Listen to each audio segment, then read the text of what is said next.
Rusi Titan 250 Fi. Tagabasa, pasok!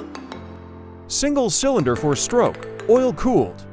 Maximum power 17.7 horsepower, 8,500 revolutions per minute. Maximum torque 17.2 Newton-meter as 6,000 revolutions per minute. Ignition system CDI, EFI. Transmission system 6-speed. Fuel tank capacity 15.5 liters. Thank you, Joey, sa magandang pagkakabasa. Ito naman yung ibang specification ni Titan, ano? So ito yung top view niya. So meron siyang idling stop dito. Dito yung brake fluid niya, passing light, then high and low, and then yung fuel tank niya. Ganda ng fuel tank, ano? Maalikabok lang mga sir. Yung upuan niya napaalambot. So sa likod naman, ito siya. Ganda ng tapalodo ng mudguard niya. Tapos nandun na rin yung flasher niya. So ito yung kanyang gilid, napakaganda, napaka-classic ng look, ano?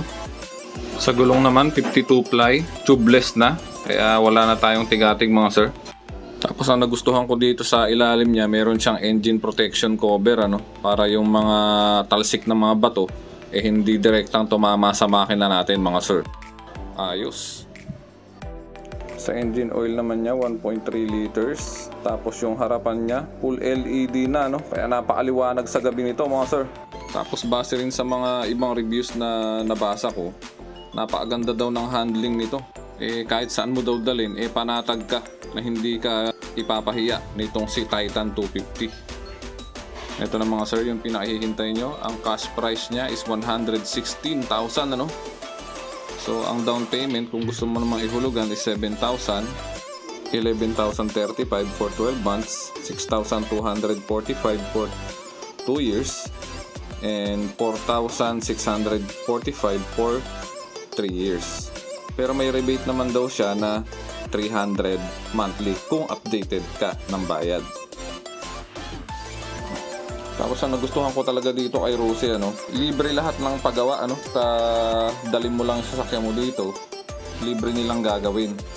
Kahit wala ka ng stub, kahit second hand mo lang nabili yung motor mo, libre nilang gagawin. Unlike sa ibang dealer ng motor, no, pag naubusan ka na ng stub or nabayaran mo na yung motor mo, wala na, magbabayad ka na pag nagpagawa ka. So yun lang mga sir yung ating simple review dito kay Titan 250 Fi. Pa-like and subscribe naman po bilang suporta sa ating channel. Maraming salamat, ingat!